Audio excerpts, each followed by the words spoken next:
to see all of you. Come on up, everybody, and take a seat, the panelists. I am really excited about this next hour we are going to spend with you, because we have some extraordinary thought leaders here, people who are on the front lines of the crypto world. They can talk about some great advice for you if you want to get into this space, how you can make money, where the pitfalls are, where the challenges are, where we're going on a regulatory basis, both here in the United States and in the European Union as well. So it's great to see all of you, a packed room. We're getting ready for a robust conversation. Let me introduce the people who we have here with us today. First, Ellie Finkleman lives across the causeway in Miami Beach with his family. And you are going to love to hear from Ellie. He's the founder of Lobby Token. It is a cryptocurrency that's also working right now to importantly be part of the conversation in Washington, to lobby members of Congress and to lobby regulators. And really, what I find interesting, I want to talk about this, is it really sounds like you want to maintain the soul of DeFi, maintain the soul of crypto, what it is at its origin. So we're going to have a fascinating conversation with Ellie. He's an entrepreneur and an innovator. He actually created an app called RoboKiller. It's how you kill spam calls on your phone. So we have him to thank for that. He's appeared on NBC Nightly News as a technology expert. So a great conversation to come with Ellie. Alex Lightman is next to Ellie. Alex lives in San Juan right now, but also has a great looking spot overlooking the Pacific Ocean in Santa Monica.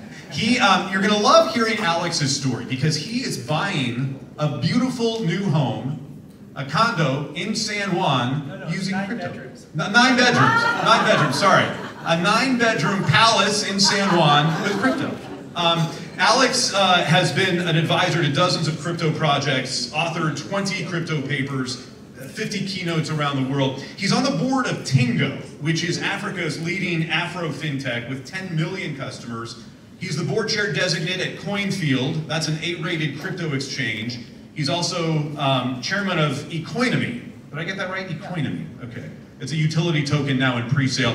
Educated at Harvard and MIT. And here's the great thing about Alex. If you like emojis when you're texting, you have Alex to thank for a lot of that. So we'll get into that. And he said something fascinating to me as we were talking a minute ago that I can't wait for him to share with you about people who are in the crypto space. So we'll talk about that. Ella is with us. Ella splits time between London and Warsaw, just came in from California, had a couple of hiccups in the travel. Ella, it's great to see you. What I love about Ella is she is really great at educating people about crypto, newcomers to crypto. How to get in, where the potential roadblocks are, the bumps in the road. Ella is all about getting people to a place of comfort and success in investing in crypto. So Ella, we're looking forward to the education you're going to give us today. And Łukasz is the Chief Technology Officer at Kanga Exchange. I love the story of Kanga Exchange, and I learned a lot more about it because of these cards that you have probably seen around the convention, the conference today. I can't wait to... The bathroom's full of them. Yeah, the bathroom's full of them. If you need one, go to the bathroom. It's really he's just in from Gdansk. It's very nice of you to make the trip from Poland to be with us. But this is absolutely fascinating. The Kanga Exchange is how you can convert crypto into cash. It's really, it's very innovative. It's fascinating to learn about.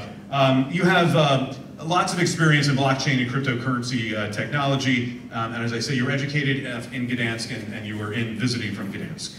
Richard Bolko is joining us from up the road in Boca Raton. Richard is a Polish-born and American-educated attorney and CPA. He's worked on M&A ventures, organizational transformations, and helping people navigate tax issues associated with crypto and other things. So Richard, we're looking forward to the conversation with you. All right, so the introductions are done. We're really glad to have all of you.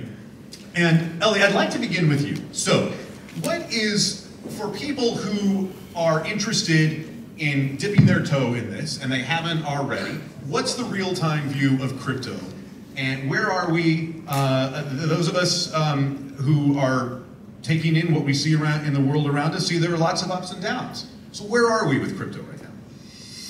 So We are currently at the phase of our next chapter in our digital revolution. You know, it all began with the internet. And today, where we are is really where the internet was in maybe the 90s or so. We're really at the very beginning of what's to come. And one of the leading sectors that's currently at the forefront is the DeFi space, decentralized finance. This is an area that is going to disrupt just about every industry as we know it, from logistics to real estate, government, insurance, and this is all powered by smart contracts. These smart contracts live on the blockchain, Ethereum being the largest, and you're able to programmatically write all the business logic that you would want to have and allow you to provide all kinds of use cases, from lending as well as borrowing, tokenization, which is something some of you may have heard. You can buy real estate now in a tokenized form. This is also where NFTs live.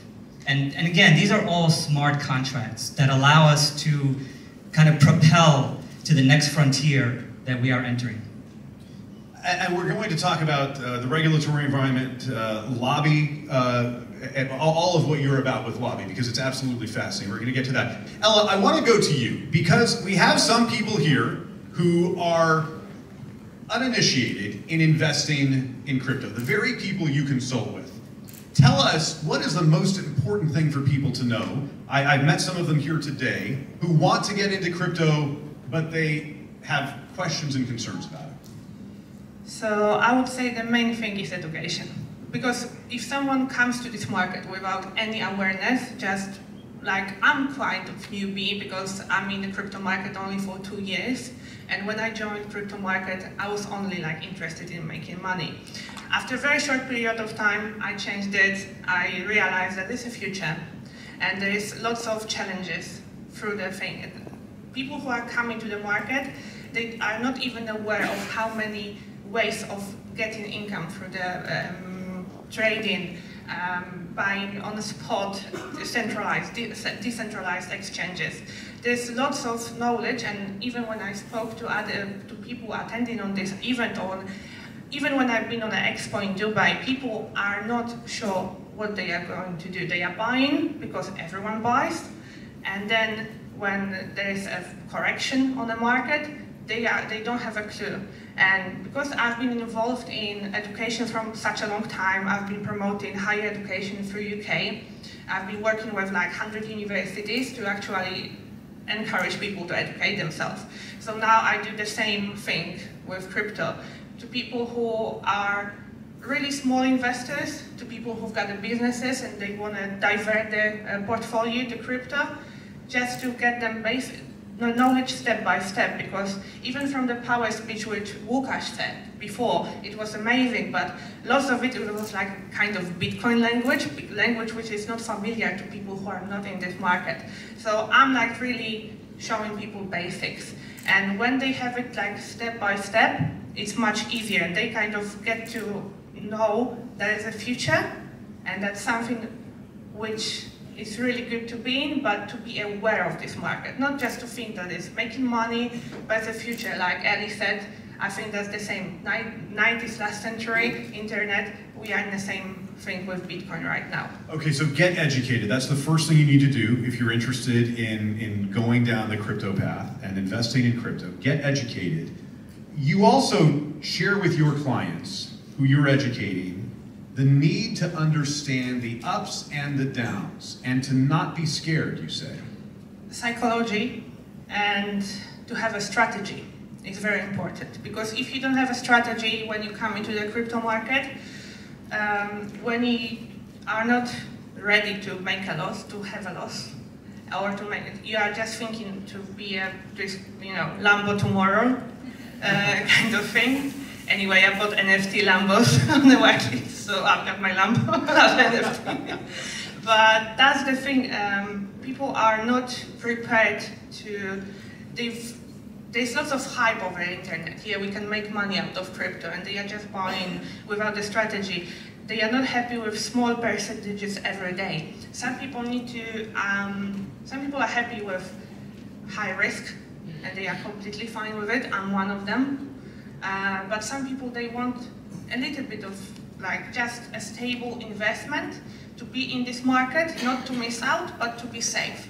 So to have proper strategy and also to be aware of psychology. Like if something happens, you need to be aware that you need to take a loss, yeah, or to buy it cheaper later on. But you need to be educated and have a plan. Without a plan, most of the people just give it money to the market. Yeah, have a plan. That is so important. Alex, I want to go to you. You said something really fascinating to me a few minutes ago. Alex said, I love living in the crypto space because crypto people are so creative.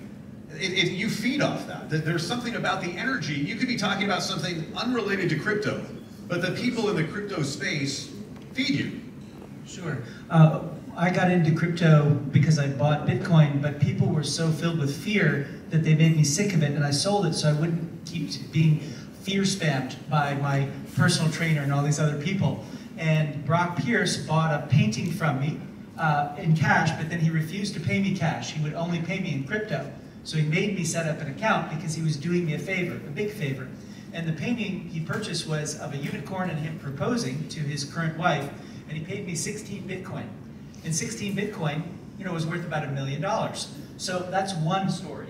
I've met many people who have bought real estate in part or in whole with cryptocurrency. I've met people who have funded brand new companies, they paid employees, and it's a toolbox. It's like if you're only using fiat currencies, you're like a dumb painter who only paints in black and white, as opposed to all of the colors. And then if you add in DeFi on top of that, you add the ability to pay people for lobbying, or there are a few very enlightened politicians who accept cryptocurrency for campaign donations. You know, you look at the mayor of Miami, stood up in front of the people at the Miami conference a few weeks ago, and he said, Miami is going to be, oh, it's not working? Miami is going to be the capital of capital. And so I just felt, because I can see people's thoughts, I felt people go, I'm gonna buy a house in Miami because that guy is the mayor here. We go, crypto people go where they're invited, and we stay where we're treated well. And the way to treat people, crypto people well, is not to harass us. And I want to say something about Poland and Polish people, if that's okay. That this is a 60 million conference. The organizer gave me this pin. I'm very honored with this. But this would be, if it wasn't for the aggressive phase of the Germans, the Russians, the Austrians, back when they had a big empire, this would be a 100 million Congress. There would be 100 million Poles and people of Polish descent in the world. They were murdered. Why? Because of big countries that were too big, and they wanted to be bigger. And they want to invade Poland because they want to be greedy, they want to hide their own incompetence.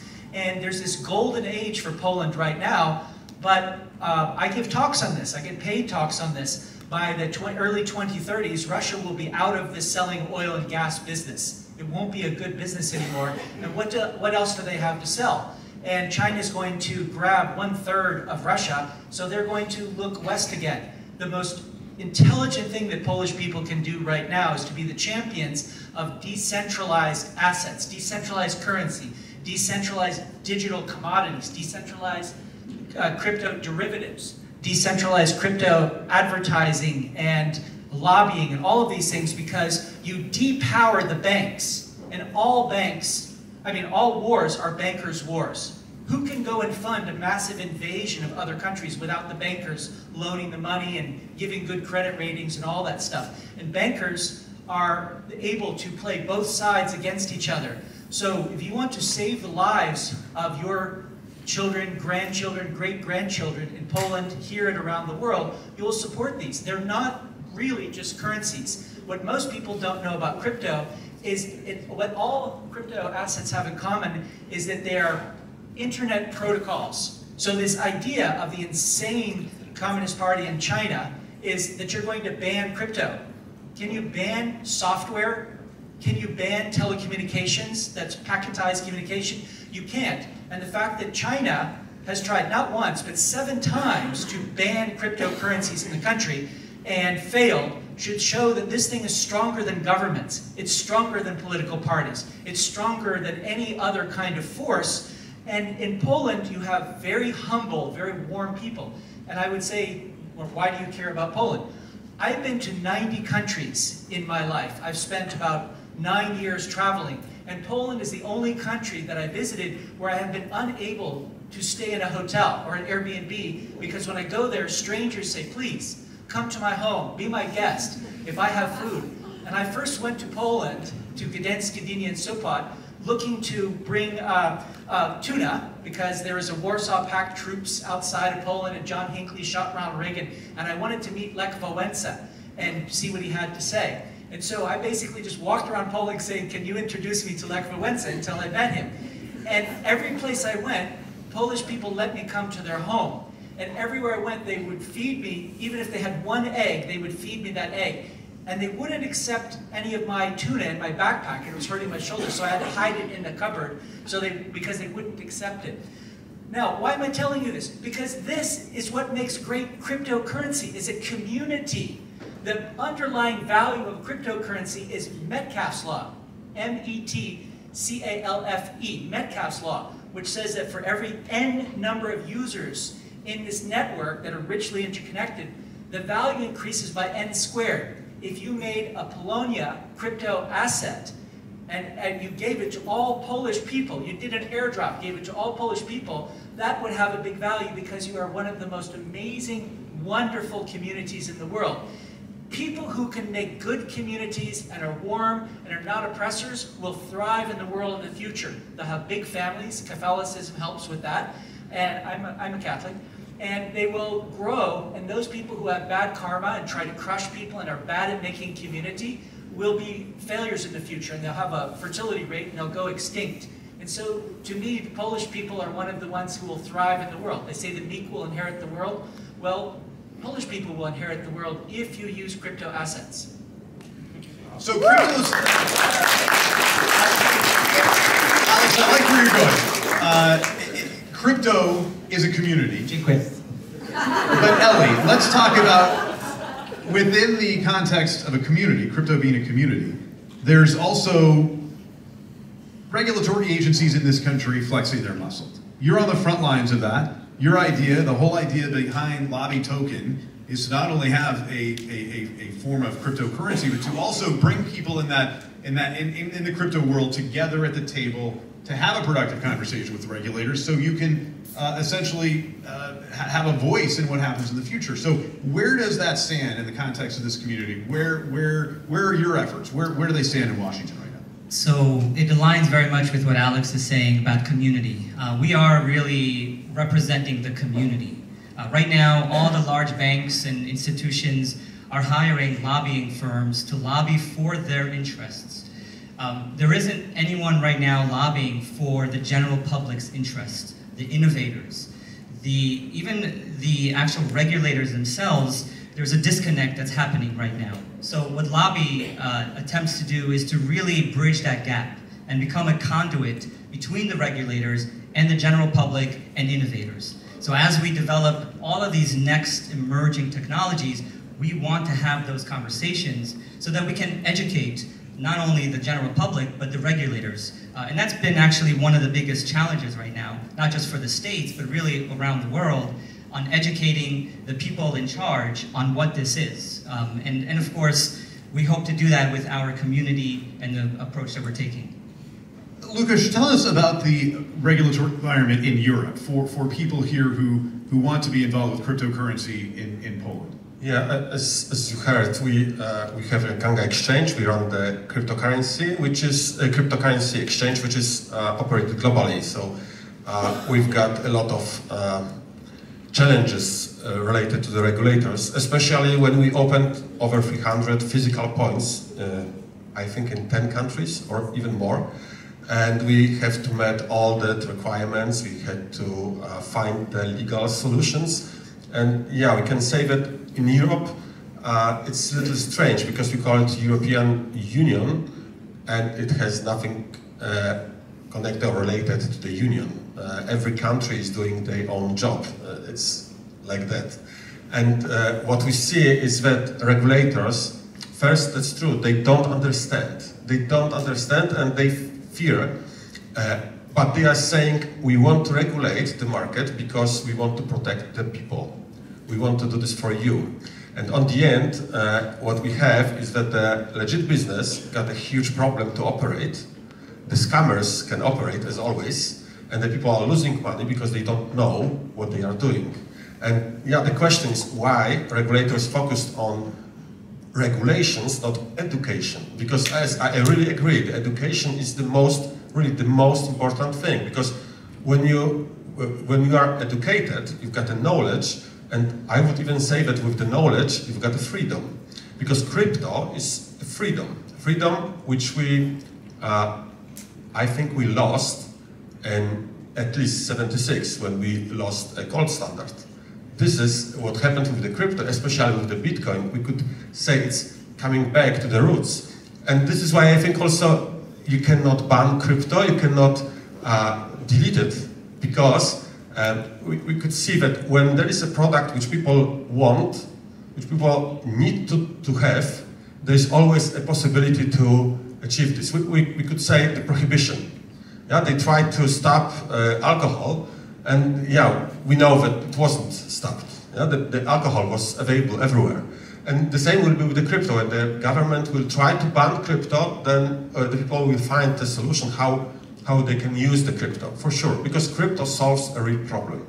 It's not something just for fun, it solves a problem which we all have, especially when we think about the financial things. Of course, right now, maybe in States it's not so visible, but in Europe, when I've got a bill which I have to pay to the, for example, UK company from Poland, it could happen that the wire transfer is stopped by the bank, and I've got no information. They don't want to tell me why they stopped my transfer. Then they asked me after a few weeks, okay, send me the bill, send us the all the contracts. Then we will see the contract, and the bankers, the clerks decide if I can pay with my money to someone else. This is really terrible, and I think that it will come to the States too. Yeah, this all is called AML, and it has nothing to do with the AML. Really, it's not that.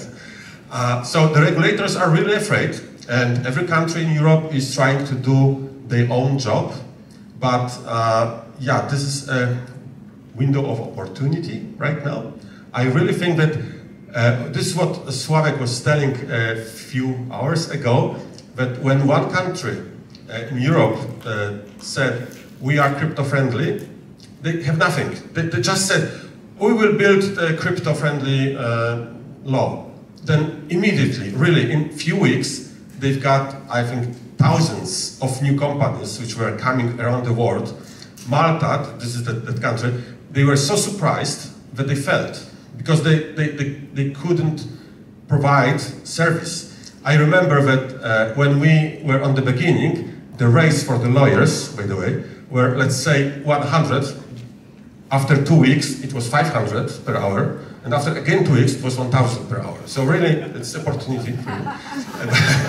Really, it's a real thing. And they failed, and now there is an Estonia. Estonia is also building the crypto-friendly environment, but right now, maybe you don't know, but they've got a problem with corruption. The Prime Minister or Minister of Finance was somehow involved in some corruption, and they just removed everything what was produced by him, also the good law. And now we've got again a window of opportunity for Poland, because in truth, I can tell you that living in Poland is not easy, especially about taxation, but by accident, I really think it was by accident. Going with the crypto in Poland is quite easy.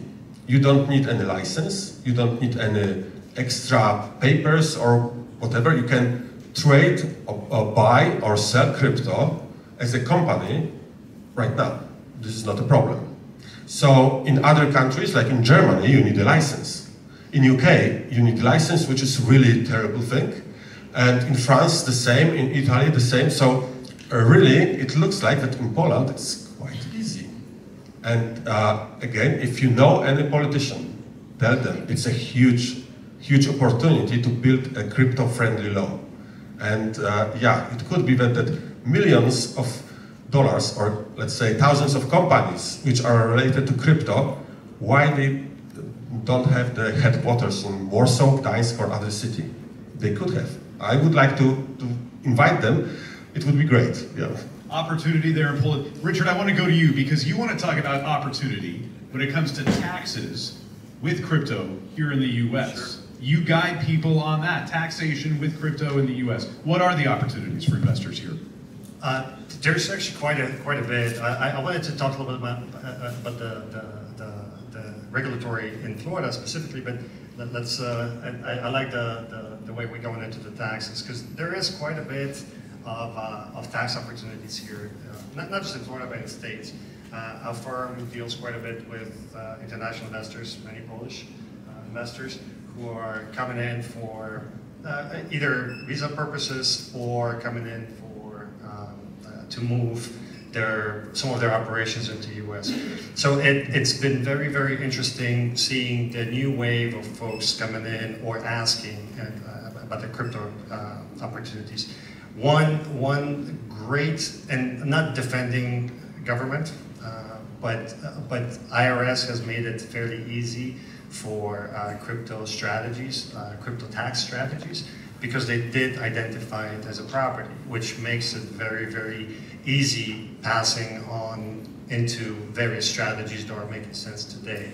But there's a lot. There's a lot of, and not to go into IRS code or bore you with the details, but there's a number of opportunities in real estate and again, I'm speaking in general terms because everything will depend on whether you are a tax resident for U.S. purposes, for tax purposes, and whether you have visa intentions. So everything will kind of hinge on that. But through 1031 exchanges, we have exchanges of properties for property, and since Bitcoin or cryptocurrencies are considered properties, there is some opportunities with that too. You have what's called I don't know if you guys heard of FICO, LIFO, FIFO, or HIFO, which is high-end first out.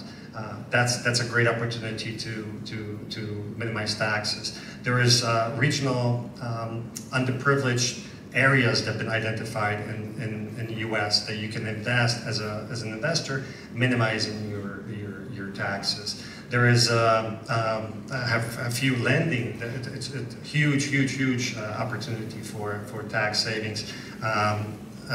Buying cryptocurrency within your 401k or retirement plan.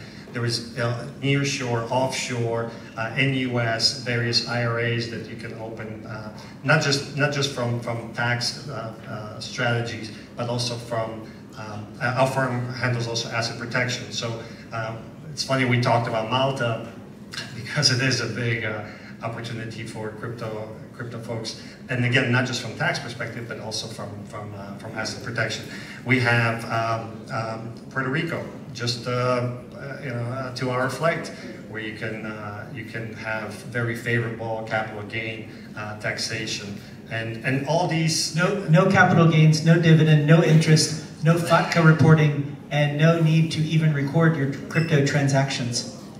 So again, depending on there's certain requirements, but thank you for I don't want to spoil this, but that's effectively how far we have gotten in states with certain tax strategies, if you will. So from my perspective, from what we do, I see crypto as a great opportunity, not just from taxation, but investment as well.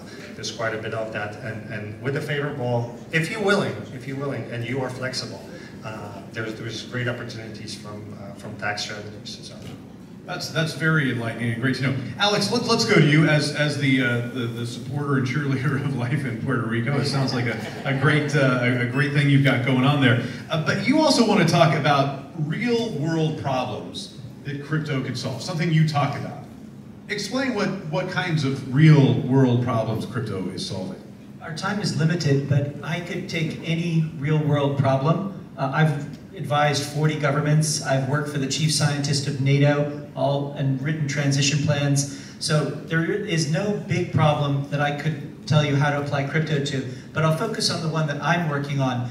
We're heading for mass starvation. The food supply is going to start collapsing in a big way. And if you don't have the reserve currency, like the US, or big amounts of currency and own big chunks of land, like the People's Republic of China, there will be massive food shortages. I finished recently a 300-page book called Food Security via Clean Energy and Blockchain Technology about this. And so the CoinField coin, which is the coin from my exchange, CoinField, it's a regulated exchange. It's based in Tallinn, Estonia. It's operating in 186 countries. And US laws are so restrictive that I can't get an account at my own exchange because we don't serve Americans or Canadians. But our coin is based around food and food security. So one coin equals one meal. And I'm designing it so that as the coin goes up, you can buy more food with it. If I give somebody, let's say I give you 365 CoinField coin, you'll be able to have a meal and you'll be able to eat every day for a year. And so, and we're also investing in farmers. Our partner in this is Tingo, the African giant. Taylor made a song. Taylor's the one with the green hair there. And we made Tingo, the African giant. Tingo for African client. That's how the song goes. It's pretty funny. And so Tingo is a mobile phone set up for farmers to sell their food directly to customers. And we call it farm to table.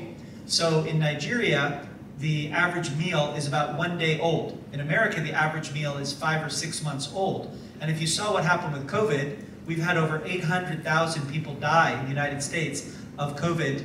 And in Nigeria, they have 2/3 of the people that we have. They have 214 million versus 330 million. They had 2,000 people die because they have a better diet. They have vitamin D, vitamin C, selenium, and they have basically the nutrients that they need in their diet. And Americans have such a poor diet that people are dying, and almost all the people who died with COVID had vitamin D and vitamin C deficiencies, zinc deficiencies. So the ability to have farmers get more money by being paid in crypto ahead of time with DeFi futures contracts, and then have them be able to sell through a mobile phone directly. So someone sells 100 kilos of yams. Somebody will come up on a scooter, pick up them and bring them over to the people who are buying it. And getting rid of the middlemen and having something plucked fresh from the farm today and taken to somebody in the city and eaten the same day or the next day, that's a market that is facilitated by crypto and specifically by CoinField coin.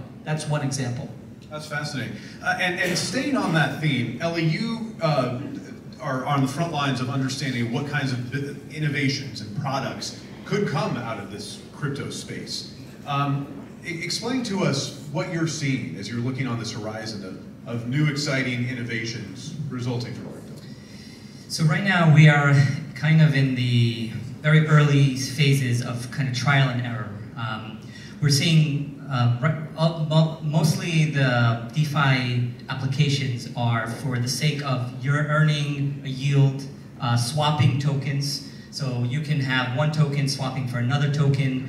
Of course, earning interest on that as well. Staking, borrowing, lending. Mostly taking the existing ecosystem, which is mostly backed by the stablecoins, right? So that's one sphere that we've kind of already developed, which also still is highly scrutinized in terms of regulation. Stablecoin is something that is a very hot topic right now. Many countries are actually exploring the possibility of starting their own stablecoin. And so we're seeing a lot of that. At the same time, we're also seeing these use cases for applications where the smart contracts are fully autonomous. So you can define all of your business logic. In fact, logistics, I think, is one that we're also starting to see, where everything lives on the blockchain, right? So that gives us the transparency, which is very vital in this ecosphere, as well as all the other pieces that require. So one thing that people sometimes overlook is that the blockchain is not just the currency, it's a technology. As Alex mentioned, it's a protocol. The protocol has already been proven. We've been working on this protocol for maybe 10, 15 years now. The next sort of evolution right now is building on top of that. And it is quite incredible. You know, as an app developer, I remember what it took to build a technology stack. It's quite complex. You need to worry about scalability, security, all of the components that run the stack. Today, all of that's already built. I mean, you have dozens of blockchains to choose from Ethereum, Cardano, Solana. You have dozens of different technologies that are built. There's incentive for the community to contribute as well to these platforms, so it's continuously maintained, patched. And now all you need to do is look at an existing industry and try to think of a way to disrupt it. I even heard of a use case of tokenizing a surgical procedure. Essentially, you would buy this token, you can redeem it for a surgical procedure. And it's quite fascinating, kind of some of these other use Circumcision. Circumcision. Supply and demand. So that's really what we are beginning to see. And of course, I mentioned this earlier, but fractional ownership is also one that is really kind of on the cutting edge right now. That includes real estate, to any sort of assets that we see today. Ella, let's go to you. So in the spirit of education and building on what Ellie was just talking about, there's so many different currencies to choose from, so many different cryptos to choose from. How do you educate people, guide people on where they should invest, how they should invest? And feel free to speak in Polish too for our Polish-speaking people here. English, Polish, whatever you prefer. I think we are all fine with English. Okay, great. But that's better for me. So, I don't advise people what to do because I'm not like advisor. I'm giving them an understanding of what the market is divided for and what is this technology as well. Because any money is one of the things. For me, it was the first, now it's the last for how important it is for me in a cryptocurrency market. So I would guide them from, like I said, centralized, decentralized exchanges, projects, and also make them understand, like examples which Alex and Ellie brought before about these currencies, which actually have an impact on our lives and will have an even huge impact on our lives. Because what I would say, understanding is money, the main thing. But even there's a project in Poland which on a blockchain that keeps all the security codes for where you, if you've got an emergency call for someone, like being in a life-threatening situation, and sometimes there's a code which you need to get to the block of flats or something, that is on a blockchain and Warsaw actually uses it. So I want people to understand that if they miss out this opportunity to understand this market now, they will regret it. So my aim is to actually make people understand that there is a market, you need to get yourself educated, and also that you need to be aware of the changes happening right now. Because the changes are happening rapidly, aren't they? There's always, there are lots of changes. I love what you're saying, to be focused on, that you can follow your heart as a crypto investor. That's what we're talking about here. There are different cryptos that can fit your personal desires and needs to make the world a better place. So one of the most important mental models that I know of is the values and lifestyle curve that was developed at Stanford.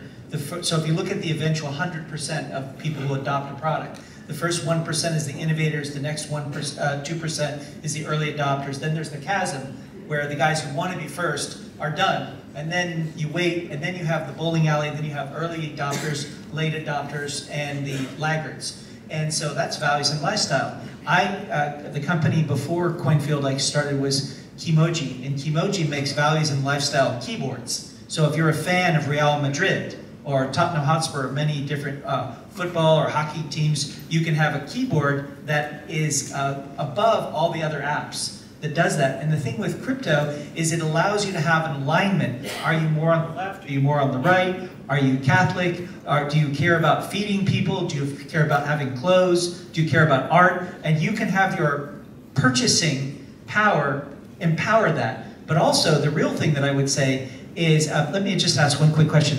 Who here Who here has created a cryptocurrency? Okay, so you're missing out. You should put in your list of life goals. At some point, create your own crypto. And then think, what are the things that are, the 3 things that are most important to me? And then build that in, because crypto is programmable money. And it's shareable values, your values shared in internet software. And so you certainly have more power to have your values be taken out to the world and last beyond your own lifetime. Yeah, it's fascinating, and that we can drive our investment in crypto in that way, much like we would drive our investment in other things that we care about. Yeah, vote with your wallet. Right, love it. Łukasz, I want to get to you, and again, the invitation is open. If you'd like to speak in Polish, feel free. But I did want to circle back to what I teed up earlier, and that is this, Łukasz's Kanga exchange, which I find absolutely fascinating when we're talking about innovation, when we're talking about what's next. The way this works is you show up, you have crypto, you show up with your phone at an exchange point, and you're able to get cash. Is that essentially how it works? Yeah, exactly. And it takes just a second to make a transaction. So it's extremely simple. And what's very important, I would say opening such point, being an operator, is also quite easy. And we've got some businesses which operates as exchange, of course, but also we've got a lot of people, the persons who are operating like an exchange. So we are right now expanding our network also with the people. And it gives the opportunity to open such points in every country around the world, because buying crypto and selling crypto personally, as far as I know, is legal almost in every country. And you don't need to do any AML, you don't need to make any KYC, because you are doing this as a person, not as a business. Very simple rule. So if someone of you want to open such point, please come to our table, we will tell you how to do this. It's really very, very simple. Yeah, the table's right outside. Yeah, I just wanted to also come back to this education, because I really like this subject. The education is the key, really. And we, as the Kanga, are very involved in education. We are going everywhere where we can to make speeches about crypto and also about how to invest. And right now I have to tell something what my lawyer is always quiet from me, but everything what I'm saying here is not an advice. It's just information, and I share my knowledge, so please do not do what I say, really. But I wanted to tell you some short story about not a theoretical thing, but a very practical, and what was going on in real. It's not theory. 7 years ago, almost 7 years ago, one guy from Poland decided to be a crypto investor. And he said, I can't trade. I'm not able, because my psychological style is that I will buy on the top and sell on the dip. Yeah? This is also my style. But he said, I can't. I'm not able to do this, but I believe that crypto is something good. And then he decided to spend every month, on the first working day, some very small amount of money. In dollars, it would be about $50. $50 every month, first working day of month. He was buying a little Bitcoin, little Dash, Litecoin, and Doji. So four cryptocurrencies, and he spent right now, and I'm quickly calculating, about less than $3,000. Less than $3,000. And 1 week ago, I got a speech about this in UK, and then I checked really how much it is worth right now, because he's doing this on the internet. You can check, he got a website, he's showing his transactions, you can see everything. And is there anyone who got an idea how much it is worth right now? Less than 7 years. Please, any idea? 3,000. It started at 3,000. So he spent, let's say 3,000. He spent 17,000 zloty. So this, please help me. I think it's important to guess. So I'll say 333,000. Okay, and other 300,000. 33,000. Okay, someone else want to? 30 million. No, right now the Bitcoin is on the dip.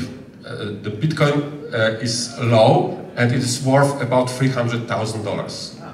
Yeah, so without any really no thinking, no, it's easy. No, it's not easy because most people are surrounded by people who have victim psychology and they're constantly trying to talk you out of it and trying to keep you from doing it. You must have diamond hands. In crypto, we call it diamond hands. It means you just go to the people who tell you to sell. They're called paper hands. You just tell them to fuck off. Yeah, so Diamond hands, I love that. So really, just being a systematic and doing a very simple thing, you know, spending one coffee from Starbucks, yeah, every month. Sacrifice that coffee. Amazing. Can I tell my story? Sure. So we have about 10 minutes left, and we're going to circle back to everyone for final thoughts. Richard, I want to get to you on the state of things in Florida. If you Alex, want go to go ahead. with him first, that's fine. No, go ahead. It's fine. So I decided to try an experiment. I think there are 6 kinds of knowledge of crypto that are important. One is how to turn $1,000 into $10,000, to turn 10,000 into 100,000, to turn 100,000 into $1 million, to turn $1 million into 10 million, and to turn 10 million into 100 million. So, starting a couple of years ago, I bought a device for $1,000 that was called an announcement miner for something called Packet Cash, pkt.cash. And I made a little video with Taylor, setting it up so he would eat my Wi-Fi. It was like a pet sitting on my PlayStation 4 that I used to play Witcher, made in Poland, and Cyberpunk 2077, made in Poland. The best games in the world are made in Poland, my favorite games. I'm serious. And these, and it just would quietly mine crypto. And then I used that and bought a block miner, a contract, mining as a service. So I did the first thing I just said. I did the second thing. I did the third thing. And then I sold some of my packet for 500,000, put it into the exchange, and I got 14 million shares. This is part of the SEC filing. You can all look it up. It's all part of the public record. And those shares are worth about $82 million right now. Plus, I have 10% of all the Coinfield coin. So basically, I turned $1,000 into, on paper, something worth over 100 million in 2 years. And I am also going to help people, and I'm going to solve problems. And so, to me, anybody who says negative things about crypto is an incredible idiot. And any country that doesn't embrace and give its citizens the possibility of crypto is evil and impoverishing. And so and I now know I have the confidence of taking things and making them worth 10 times as much. There's just 6 steps here, and I've already done the first 5. So every day I spend about 20 minutes just going through the process, because it's like imagining being a runner. You can imagine if you can't run very far, you imagine what did it take to get to be able to run 1 kilometer, then a row, then 10 kilometers, and so on. And if you think in these powers of 10, you can go and make a lot of money and solve a lot of problems. I know it's very offensive to many Europeans to talk about money, and I know half the people here are like, oh God, stupid Americans talking about money. But you don't have to keep it. You can give it away. You can go in and have more things. And I made money before, and then I lost it. I've made money and lost it. And the thing I regretted most is that I didn't buy art for my artist friends and pay my friends who are good at writing articles for subscriptions to their Substacks. And I didn't fund people in their companies. If you think about what you want to do to help your friends and community, and then think about what it would take to fund all of your friends and all of your family, then you have motivation, because it's not about the money, it's about how many of your friends and family can you help to achieve their dreams. And that's what crypto is, better than anything. And you know why? Because it does something very special. It does what the best games do. There's 2 big problems in the world. One is that things are too hard. They're too difficult, so people get frustrated and they give up. And the other thing, for smart people, and Poles are very smart people, is they're too easy and they get bored. And the thing about crypto that's baked into the protocol is that difficulty varies. And so that you can have the difficulty be just enough so it's challenging and fun, so it's not too frustrating and it's not too boring. And that's what we need more of in the world today. That's why crypto is fantastic. Alex, thanks. I love hearing your story, and we all feel juiced up about with optimism about crypto investment. Awesome. Richard, we're in our final minutes here. I want to go down the line here with final thoughts and takeaways for the audience. But you wanted to make a particular point for our Florida residents here about the environment for crypto in Florida. So, real quick, just for the sake of time, effectively, Florida has embraced or is embracing cryptocurrency from Ron DeSantis, who's our governor, to our mayor here, Suarez. They both are very eager to move forward with implementing certain. I know they're piloting programs right now for the state of Florida to accept fees in cryptocurrencies. Suarez specifically here, the mayor of Miami, he allowed for, and it's called Miami Coin through City Coin. He has allowed this program that has helped actually raise $5.25 million. He got the check, he got the money from the cryptocurrency program, from this Miami Coin, and he's able to use that money to assist in city projects that go really unfunded because of lack of priority maybe for some folks. So we have that. Now keep in mind too that South Florida has a lot of Latin influences, a lot of Latin culture. So my firm is working with an IT company that is in negotiations right now with few sovereigns in Latin America to have a country coin. And these guys are coming in here and influencing the local businesses, the local governments, and pushing that forward. So Florida, especially South Florida, is really on the verge of pushing it forward. You know, we just had a sale last week of first tokenized home, $650,000 home. Not a huge amount of money, but at the same time, it was a first in the U.S. In Tampa area. So it is moving, it is progressing, and Florida's a place to be for that. Richard, thanks. Lucas, 30 seconds. What are your takeaways? What should everyone know from you today? Okay, I would say that you should remember that the cryptocurrency is a freedom, and also it's a future. And we cannot think that it will disappear. For sure, crypto will stay with us, and doesn't matter what the government is doing, doesn't matter what they will try to do, we will be living with the crypto, for sure. And we are on this stage, I would say, still 3%. So we are still on the very, very early stage of the cryptocurrency. So it's good luck for you that you know this, because most people doesn't. It's not too late is the point, right? It's not too late, yeah, exactly. Right, it's not too late. When I talked about this, I'm finishing, this 7 years plan, then someone told me, Lucas, it's too late. Then I told him, my wife is doing the same from 2 years, only 2 years. And she even spent less. And right now she can buy a car. Just spending a little portion of the amount. So yeah, it's never too late. We are still on the time. Excellent. Ella, 30 seconds. What would you like us to know to take away from you today? I think everyone who listened to this could see that we are all excited. We are all interested in this market. That is something which many people are not even aware of potential. They just heard Bitcoin or one name. So we are massively privileged to be in the place that we already know, and you've got the opportunity to learn from people who actually have been on this market longer. Crypto might be frustrating, but it's exciting at the same time. So I would say let this excitement become like something really important in your life, as if you want to diverse your portfolio or get to know the future, because I believe it's the future. Frustrating, exciting, freedom, and the future. That's a lot to live by there. Alex, 30 seconds. If you want me working for you, buy Coinfield Coin, coinfieldcoin.com. If you want me to help you create a cryptocurrency, hire me to write a white paper, and ask the Polish government to hire me to write a Polish white paper. And be nice to CD Projekt Red. They may have the best games. Thank you.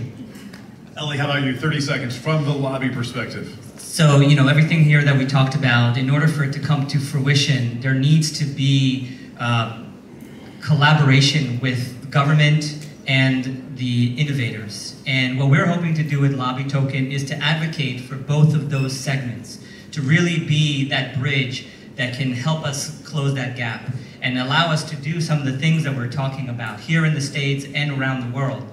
So I invite anyone here to join us.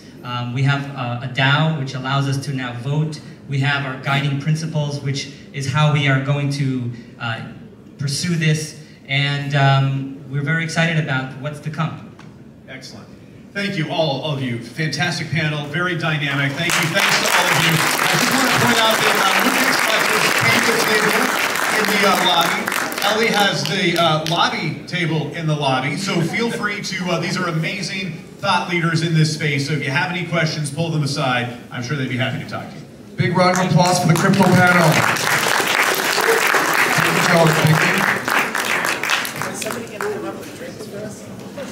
By the way, you gotta head and go with Alex. He gets to Poland, doesn't have to pay for food or accommodation. I don't know how that's done, but he knows the tricks. All right, thank you very much.